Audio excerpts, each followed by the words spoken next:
Okay, for those of you who missed this earlier in the week, this is the weirdest thing I've ever seen in my history of 3D printing. Had an insane meltdown happen. I was trying to clear a filament jam on the printer, and when I cranked the thing up to 250C, not even full bore, and then went to go tend to some other printers, came back after smelling some smoke, and the nozzle had melted out of the block. This is the aluminum block, or aluminium block, that looks like it's just made out of solder.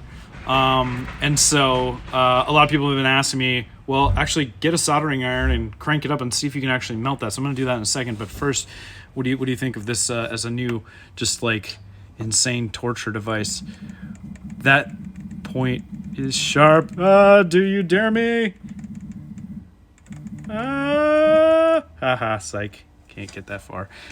It's really pointy though. Trust me, you would not want that jabbing you. So let's do this though. Should we hit it with the soldering iron? I just set the soldering iron to full blast. It's at 481C. That's a hot tip right there.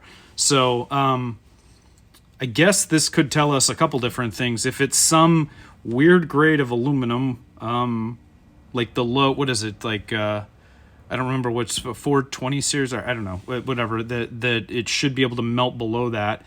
The melting point of aluminum, as I understand it, should be about 660, which the soldering iron can't get to. But obviously this is not, well, I don't know about obviously, but I don't think it's actual aluminum. So let's see what happens here. Not deforming. I don't know if I'm getting the proper temperature on the tip. Don't seem to be getting any deformation.